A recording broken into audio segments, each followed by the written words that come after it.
Thank you, Chris, and good afternoon to everyone on the call. Can I confirm that I am being heard?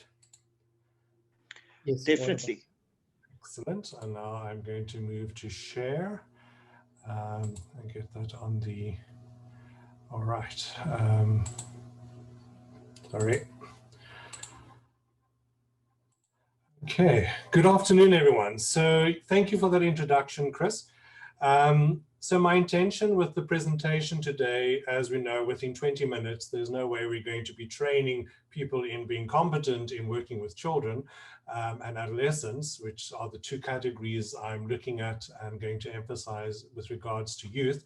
But essentially what I'm going to attempt to do in the 20 minutes is to give kind of a broad strokes overview of the work that is happening, very much based on my experience in the field. But I'm drawing on from work with my colleagues as well. A colleague I work very closely with here in the Western Cape is Dr. Simon Pickstone-Taylor, who's a child and adolescent psychiatrist with a specialty in transgender children and adolescents as well. And just to kind of give a bit of a flavor of a bit of how we think about and understand gender identity, with a particular emphasis, because I'm working often with parents in relation to their children. And then the rest is to, I'm drawing primarily from the WPATH Standards of Care document, version 7, and just going to give an overview on what the present kind of existing recommendations are in relation to supporting a transgender child and a transgender adolescent. And then lastly, to speak a little bit about the work that is happening in schools and how we are at this point in time. And what I'm presenting, what I will be presenting in the work with schools, I can very proudly say is work that myself and Dr. Simon Pickstone-Taylor have essentially kind of developed through trial and error. This is not, taken from existing literature. We had to figure and navigate our way through the reality of being called on by parents of transgender and gender diverse learners and supporting them in negotiating their learners' social transition in their school environment. So on my first slide, what I want to kind of just spend a little moment on here is I titled it, How is the Origin of Gender Identity Understood, and the relevance of the points I'm raising here specifically in relation to children and adolescents. So the work with children and adolescents in my practice experience, I've been doing this work for almost 20 years, so thank you for the grandfather clause there, Chris. I will wear it proudly. Is that the work with children and adolescents, in my experience in the South African context, is has really kind of come into view for me in the last 5 to 8 years compared to the 20 years that I've been in the field. And that very largely, in my experience, as a result of the growing knowledge and information that has become more and more available, and more parents are, more and more young people are accessing information and learning about themselves and finding words and descriptors for their experience, online and in their social spaces and even in their school spaces. And parents are accessing a lot more information. And that very much has been the trigger, I think, and in my experience, of more and more parents approaching, mental health care practitioners in asking for support and guidance and help and assistance in relation to the gender experience of their child, and looking for support and guidance for, the way forward. And so we are speaking of, children that as young as the age of 3 are expressing and articulating their feelings and their experiences of themselves to their parents that are signaling that they are experiencing, challenges with regards to how they're realizing their environment sees them and how they are experiencing themselves. And so often my first kind of contact is from parents.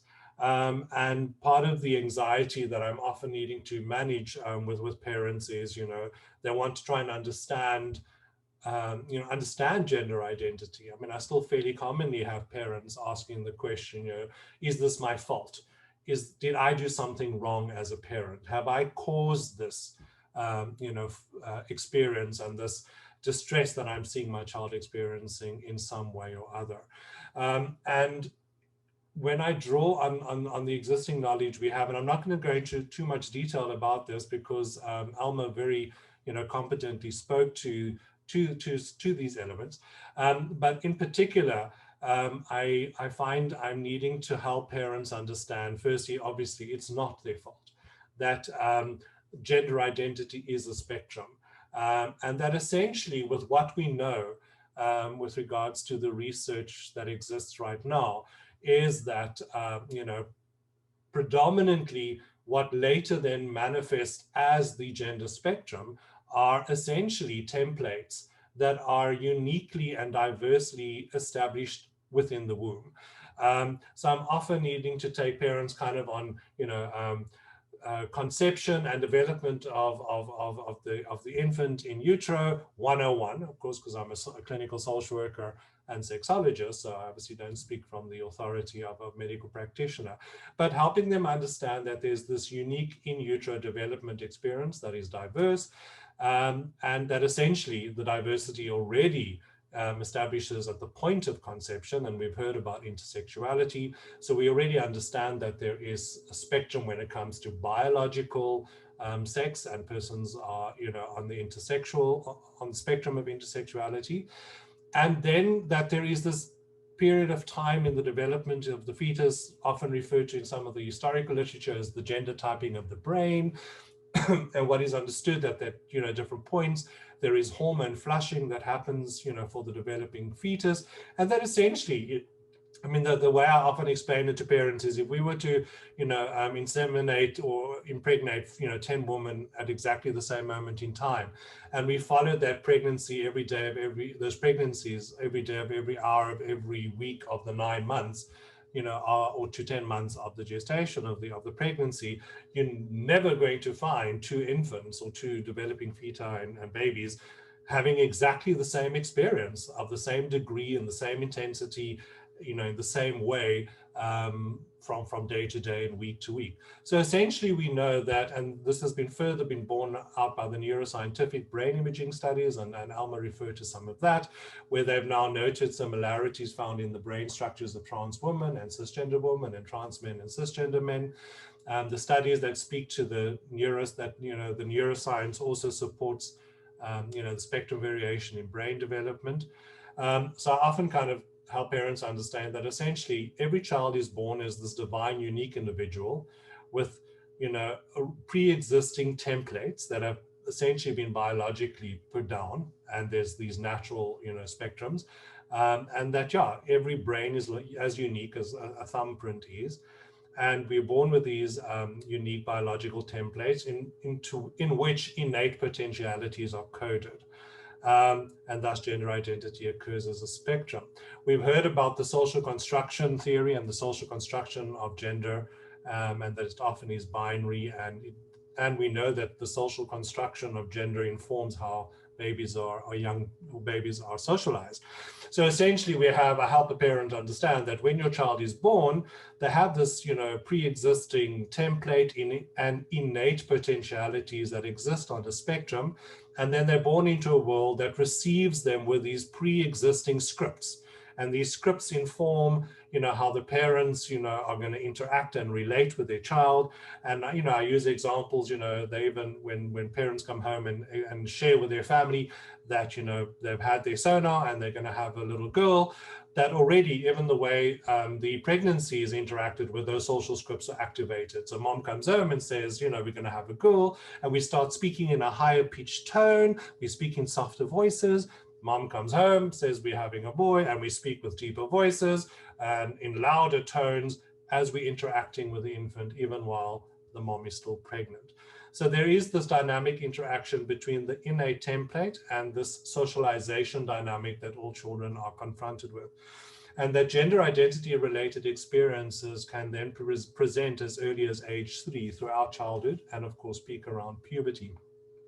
And parents often will ask, but for my child it was at age 3, for mine it was at age 5, for mine it became more evident at age 7. Why is there, this difference.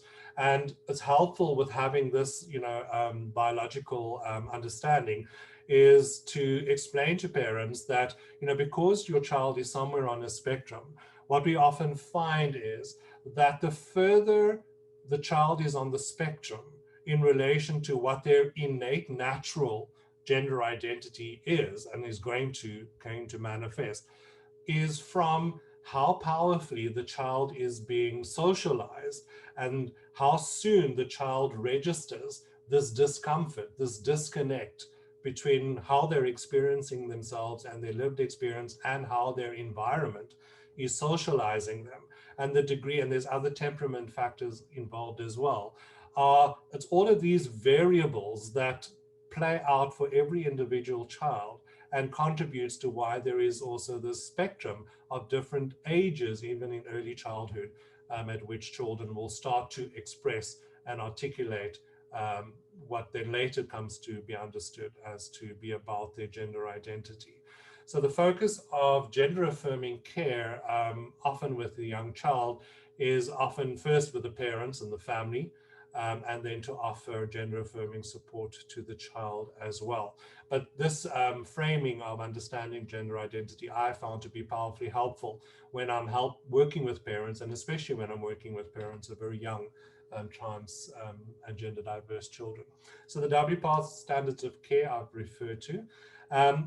The standards differentiates between the prepubescent child and the adolescent that is initially, or is essentially started, when puberty has started, and the adolescent. So the WPATH recognizes, and so does the literature, that all children experience gender exploration and gender experimentation developmentally from the psychosocial development perspective, Erikson, etc. And this is really important that this is articulated. I find I'm confronted often, there's a lot of panic and misinformation about the transgender child and gender diverse children, even today. And I often get, and I always say, as an example, I'll sometimes get a panic call from a parent, and the parent will say, "Hi, I just need to know, my son came walking down the passage today wearing my high heels. Does this mean he's trans?" To which I need to say, "Mom, your son just enjoyed wearing your high heels today." I would have a mom, phone me, say, "I picked up my daughter at creche this morning and she had the Superman suit on and she was up in the tree with the boys. Does this mean she's trans?" To which I would need to say, "Well, Mom, if this is one, experience, that was just your daughter enjoying playing Superman, being in the tree with her friends." So because there's this kind of panic that, all children that are just slightly showing some kind of, non-typical gender behavior are somehow, all being put through transition processes. So there's a lot of misinformation and panic that needs to be challenged and better education done. So a clear distinction is made between what is the so-called kind of normative or typical gender exploration that we find for all children, and the category of children who experience, and this is the kind of the shorthand terminology, because I know everyone on the call aren't not necessarily just healthcare practitioners as well. We also have parents.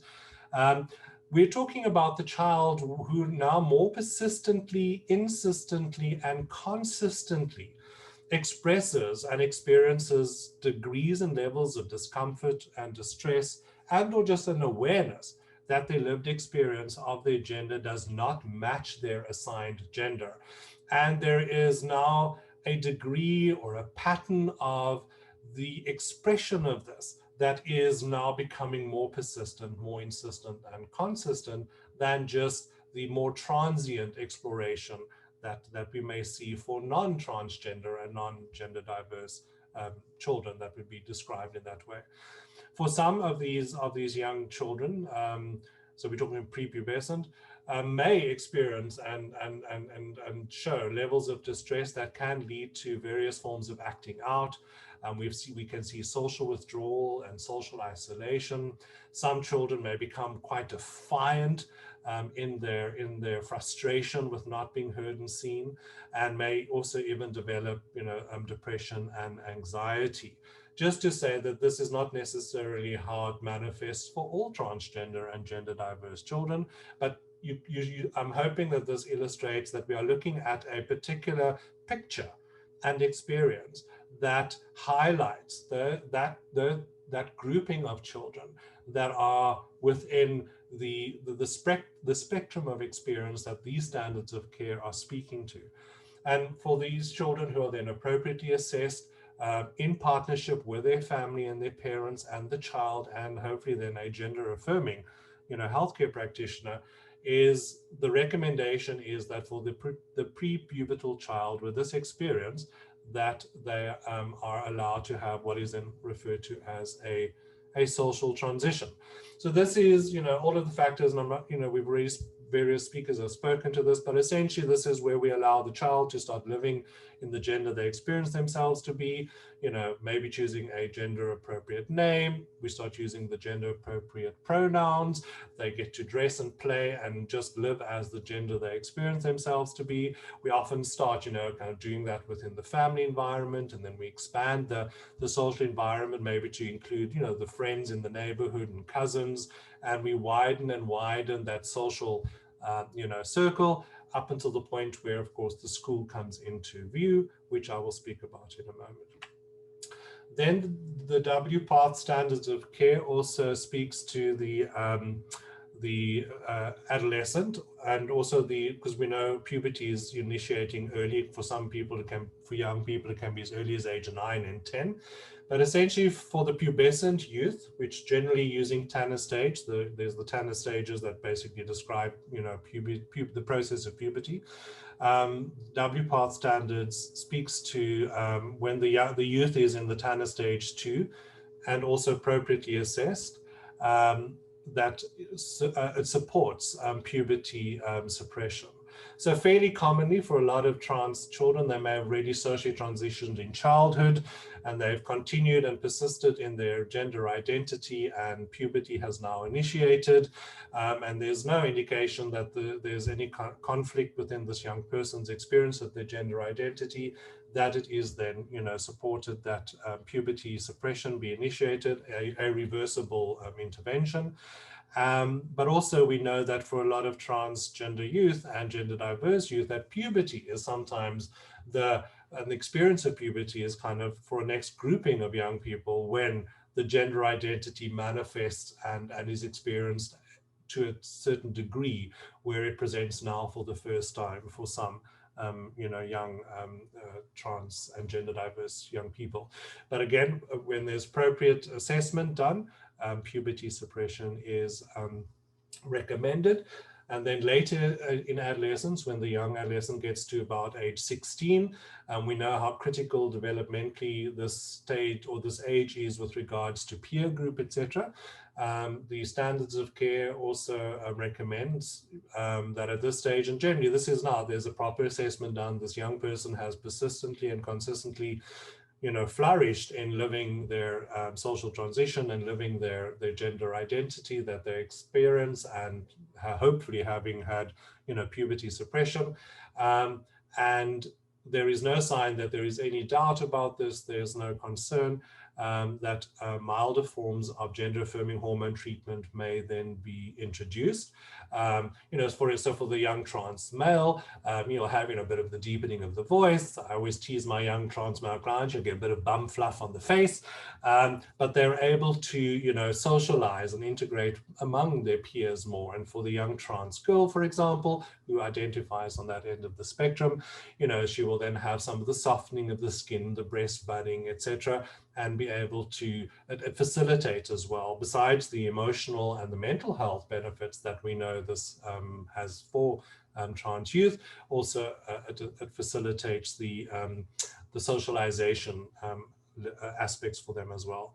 And then generally the standards of care would then say that from 18 onwards, the more permanent and irreversible treatment and gender affirming surgeries and gender affirming hormone treatments are recommended. Then just lastly, to speak to the school and the transgender and gender diverse learner. So often the journey that I've been involved with starts with supporting the family and transgender or gender diverse youth, and needing to prepare for approaching the school to negotiate social transition. I will say this is significantly shifted already, where I'm now already approached by schools where learners have come out in the school environment, and the school calls on us to support and help them. But originally it was very much parents being aware, supporting their child's social transition, and now wishing for the social transition to occur in the school environment as well. So the process that we have developed, in short, is engaging the principal and the school management, and this would often be me with the parents setting up an appointment with the principal and sitting the principal down and the school management down, and I very much kind of from the perspective of psychoeducation, and the parents from their position as the parent of the learner in the school would present the fact that their child is transgender or gender diverse, and speak to the need for social transition. Luckily, we have a lot of legislation, that supports us when we do this. We have the Constitution, we have the Children's Act, we have our Mental Health Act. The challenge we still have is around, school policies. And if anyone have been, in the news late, you would know that there have been, recent developments that still show developing policies for sexual orientation and gender identity for learners in schools is still controversial. But yeah, we would negotiate with the principal. We would get the principal and the school management board on our side. And then we would roll out a process in the schools to facilitate the social transition of the learner in that school, which will often involve psychoeducation training for the staff of the school, followed by psychoeducation offerings for the parents, where the school will invite the parents to meetings at the school where we would do the necessary psychoeducation, and then also psychoeducation for the learners, which we are now doing in primary schools and high schools, whether we're doing it by having the entire grade in a hall, or where we are going into classrooms and doing the psychoeducation with learners. We also then offer ongoing work for the schools, where, for example, with the life orientation teachers, I would work with them around updating their curriculum to include diversity and to include, transgender and gender diverse, content into their curriculum, working with the counseling staff of a school on how to continue offering support of their transgender and gender diverse learners in the school. And then also working with school management around, for example, updating the school policies, looking at, for example, their bullying policy, and also how they articulate, the respect and the valuing of diversity within their school policies, both for learners and for their staff. And for a number of, especially high schools now, we've been quite successful in high schools starting diversity clubs. Where these are clubs that the learners establish, where it is about celebrating diversity, and this is inclusive of learners of various sexual orientations and transgender and gender diverse learners, but including the cisgender and heterosexual learners in these clubs, because it is about coming together and celebrating diversity. So I hope you didn't experience that too much as a runaway train, a lot of information in a short space of time. Thank you for listening.